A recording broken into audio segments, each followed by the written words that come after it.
All right. Obviously, in our program, back to work on Sunday, and then again today, getting ready for another Big 12 game coming up with Iowa State. Obviously, a team that has beaten us the previous 2 years and has gotten the edge on us 2 years in a row. Coach Rhodes runs a really good program. Those guys always play hard. They play physical. They find a way to get things done a lot of ways. So we're really looking forward to playing a game in Memorial Stadium with our fans here. Hopefully we'll have a great turnout, great support for these guys that, playing hard throughout the season, and look forward to playing Iowa State.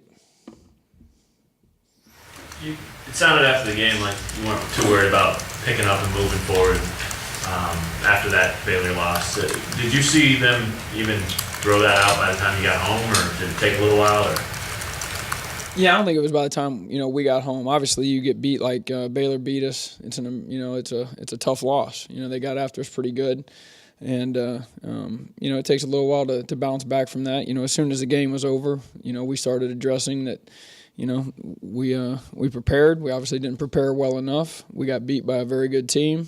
It's time to put it behind us. And I think by the time we got on the field on Sunday, that our guys have realized that nothing you can do about the Baylor game, but there's plenty we can do about the rest of the season, and we're ready to go to work. And I thought we had a good Sunday evening practice and preparing for Iowa State. You work for Coach Mangino's now at Iowa State. What did you, the most important things you learned from him about how to run a program and what you're trying to do that maybe you learned from him? I spent 8 years with Coach Mangino. The guy, tremendous amount of respect for him. Did a lot of things for me personally to help my career, to help me develop as a coach. Took numerous things from the way he operated a program.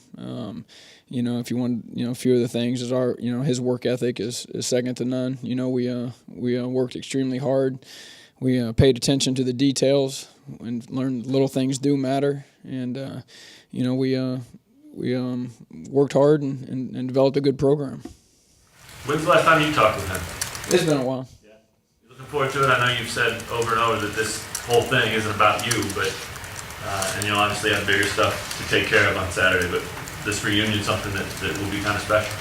I don't know. On game day it gets, it's more about, there's so many other things to go and take care of your kids, to get our players ready to go and make sure that everything's running smooth there. You seldom have time to really see the other guys on other staffs that When you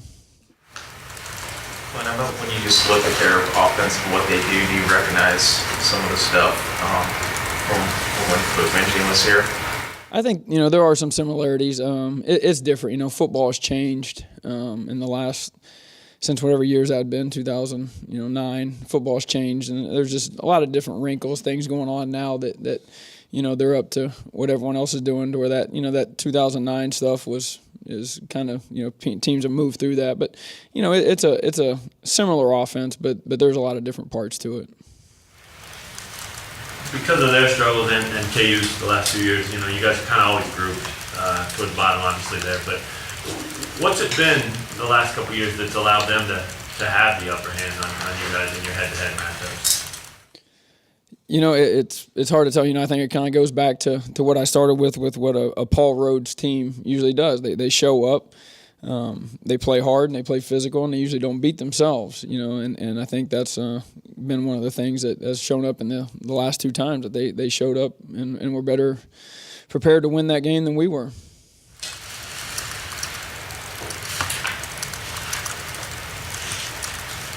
Now you made the switch to Eric. I just wondered, are there certain things or certain strengths that Michael has as a quarterback that you guys are hoping to have show through, or some strengths you want to take advantage of that he has? I think that the things that Michael can do is he has a good pre-snap awareness of what defenses are doing. It allows him to read a couple different deals. A lot of football now has to do with reading, having a run-pass option on plays, and I think that he has the ability to make that decision, because you're usually looking at one defender and deciding based on what he does, is the pass open or is the run the way to go, and I think he makes those reads pretty efficiently. Talk about where football's going. That's kind of where it's going to, a lot of the post-snap stuff too. Absolutely. If the teams that are doing that, and officials are continuing to let them run block downfield and throw the ball downfield at the same time, and that's where offense is headed. With Michael's game against Baylor, I mean, the score's lopsided. You're probably not looking for too many positives out of that, but his final line, what do you make of his play and what he put up stats-wise and all that? I mean, it looks pretty good on paper. It does. There's obviously a few plays. I'm sure the fumbles and the things like that we have to get back from. But all in all, he kind of just continues to show what we talk about him every week, that he is an extremely tough young man that competes and fights and goes out there and has the ability to deliver the ball. He has a strong arm and makes good reads and gets the ball out there. And Nick and Nigel and those guys are going up and making some plays for him as well. But he brings a natural presence to him in the huddle that you look at him and you know that he's there ready to play. Did he? I mean, any of that show in the spring or the summer or the preseason? I mean, obviously, once Montel was named the starter, so much of the focus was on that and getting him ready. But did this stuff show from Michael throughout that time, or does it take a situation like this where he's actually thrown out there to really emerge? I didn't pay a ton of attention to him, to be honest. I didn't really deal with it a whole lot, but Mike's always been a pretty tough guy. I think that's always shown. You talked as a staff about innovation, and you were talking about letting him run block down the field, or pop passes, things like that. Is that stuff you want to tinker with, I guess, or things that you want to show offensively? I get it's a few more different. It's not just the stick the QB up there, the Tim Tebow type deal that teams are doing. It's more the perimeter reads and on the perimeter reads, it's not necessarily behind the line of scrimmage passes. It's downfield passing game and that stuff. And obviously that makes it extremely difficult to defend. And that's why you see each week, teams scoring the amount of points that they're scoring. Clint, you mentioned the run pass conflict stuff a bunch. What makes that, just kind of big picture, what makes that so difficult to defend? And what it seems like you kind of are into that kind of offensive philosophy. What about that is attractive? Well, it takes all the rules that you ever teach a defensive kid, and it uses those rules against him. You take, for example, tight end releases on a pass route should equal pass, but it doesn't. It's the ball being ran.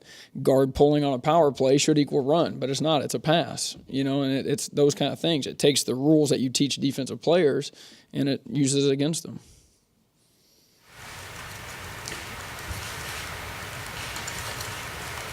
This depth chart, Keon still listed first string. Is that reflective of his availability and Derek's too? Derek probably won't be there.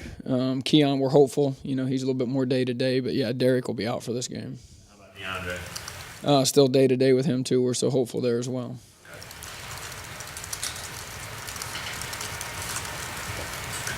You mentioned the rules being a little different in terms of what you teach defensive players, but how do you adjust? How do you teach them with some of these nuances that are coming into vogue?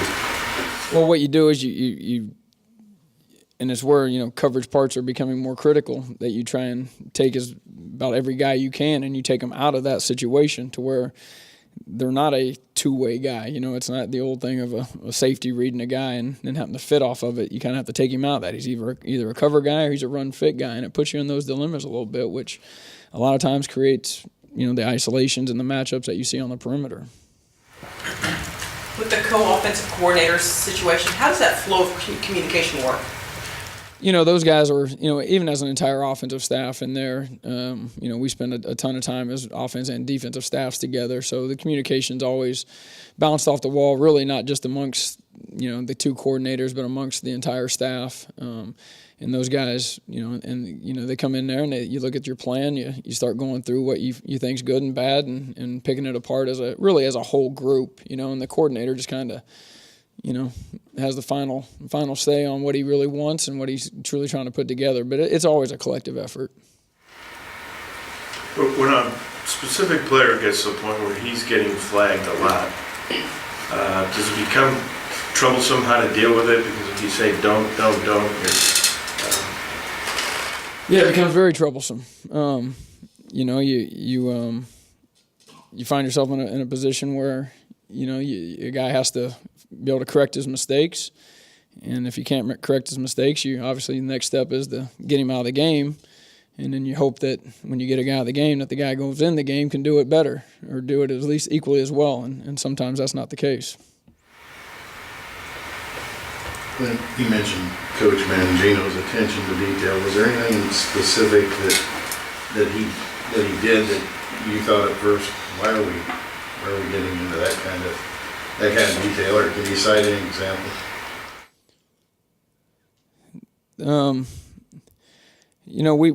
We at that point in time, we did focus on, when you think about little things, you went to the practice field, it was as little as every player better be wearing the exact same thing, the exact same way. When you told a guy to do something, it better be done, whether it's, touch the line, stretch this way, the way you told him to do it is the way it had to be done. And it was just a standard that was set that the players, had to meet at all times, and it was, and philosophical, the way that things probably should be. Things are, you ask a guy to do something, it should be done right, and that's what we held our players accountable for. I know in the offseason you guys look ahead at all your opponents and kind of get that advanced scout on those teams that you're going to play throughout the year because you have time to do that. I don't want to suggest that during your off week there you didn't fully take advantage of getting ready for Baylor, but do you do that during an off week when you have that? Do you look maybe even a couple hours ahead to that next opponent too, or is it all just focused on the next game? No, as a coordinator, I've always, for years, always done that. Going back to Bill Young and I'd always get together, and when you have your Thursday thing, set, you're done your Thursday night, your call sheet's done, your game plan set, you know what you're going to do, you're ready for your next day on Friday. We've always done a little bit of advance on that Friday, because really what you're working to get for on Friday is to get ready for the next Sunday after that game, for when you go on the field on Sunday, that you're using that practice for corrections and your next opponent, and you're already, ahead. So, yeah, anytime, we had a little extra time on Friday, we always glanced ahead. You started this week a little ahead then of the normal week. Yeah, but that's what, that it wasn't due to Iowa State. That's just normal routine. Yeah. Can you talk about E.J. Bibbs and how Coach Mangino uses him in Cyclone offense? Yeah, talented guy. Had off to a couple years doing really well in the conference. They use him a lot like we use Jameis. The EJ can line up as a wide receiver and a very effective running routes, catching the ball. They'll bring him in the backfield, use him as a fullback and out of the backfield stuff. And then he does line up as a true inline tight end. He's 260 pounds, runs really well, runs good routes. He's a talented young man. He's one of the better dual type players in the conference. How about Richardson? 2 years ago here on that night game was when he kind of played. I don't even think he was on the depth chart then. How have you seen him change in the time since he kind of burst onto the scene then?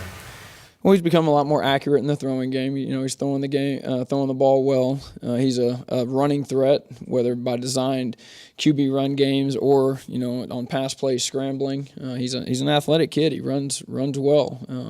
He's got good speed. He can run the option, run the zone read, and scramble. And he looks really comfortable. It looks like he's got command of the offense and doesn't hit panic buttons when people are bringing pressure at him. He's sitting in there and delivering the ball. So he's developed into a solid quarterback. Ben Heaney had a carry in the game last week. Did you talk about the thought process there, and if we could see more of that coming up? Yeah, it's one of those deals where at the running back position, Corey Avery's getting a load of work. Tony Pearson's back there, and it just came into what we wanted to do for a short yardage mentality, 4th and 1, 4th and 2, maybe a goal line situation, wherever it be. Ben has a history of playing running back in the past. Played for Coach Dreiling at Hutch, played running back there very effectively. And so when we were looking for a short yardage back, we thought that might give us a chance for a guy to, kind of stick one up in there.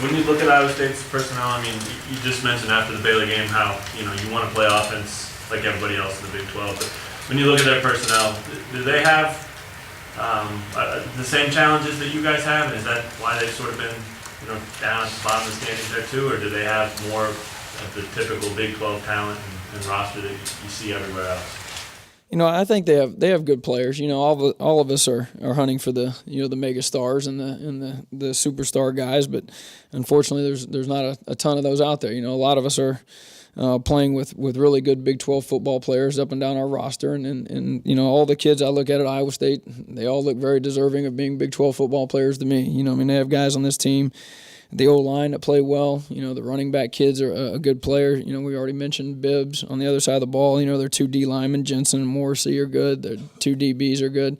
We all have our players that we have, and it's about developing those young men and getting them ready and playing. There's only a handful of the really, really special star type players. The rest of us have good, solid Big 12 players, and we're all trying to get those kids to play the best that we can. Do they remind you of any teams you've seen in the past? I mean, especially with that Paul Rhodes influence, any non-Iowa State teams anyway? Tough to answer. Not really off the top of my head, no.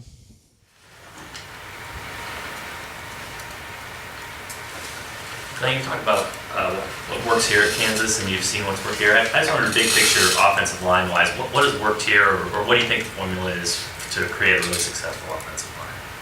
Well, at the offensive line, I think it's one of the most important, truly, when people talk about playing fundamental football. Obviously, at the O-line, I think that's paramount. Those players have to have a chemistry about them. They have to have a trust in each other. They have to work together all the time. They have to communicate together. So when you talk about all the fundamentals of football, from getting in a good stance to taking a good first step to playing with hands and pad level and all those football fundamentals, that's where it truly all comes into play on every single snap, is at the O-line. So you have to have those kids that one, can think, 2, have some toughness about them, because every play it's a little bit of a head banging collision, and can apply the fundamentals that they need. So it's it's an unselfish type player that has some mental and physical toughness about him. Because of the mental things you said, that it can be a complicated position, and the physical, it takes a while to get the body. So ideally, would you be looking for a 5-year offensive lineman in the recruiting? Yeah, I hear think about all those old jokes of, you take those old linemen and you put them in the dark room, and don't kind of think about them for a few years, and then pull them out and they're ready to go. And it is kind of that position. It's one of those ones that, as young kids, it's probably the hardest to come in as a strength and development and fundamental type player to play. You take a corner. The guy's quick and fast and has some just natural God-given ability. You can throw him out there and play. He doesn't get into physical mismatches. He doesn't get into that. But at O-line, it's one of those true areas where development is critical. And, the longer you can keep them in your system to where everything is more familiar with them, obviously the better. Is there some hope that with John having a little less on his plate, even this far into the season, maybe that extra attention that he can give to the line can help you guys kind of finish strong at that position? I think he would, but I think even when John was the OC, I think he was working the O-line as hard as he can, as hard as he can, and coaching them as good as he can. There hasn't been any more or less time spent with them, based on those roles.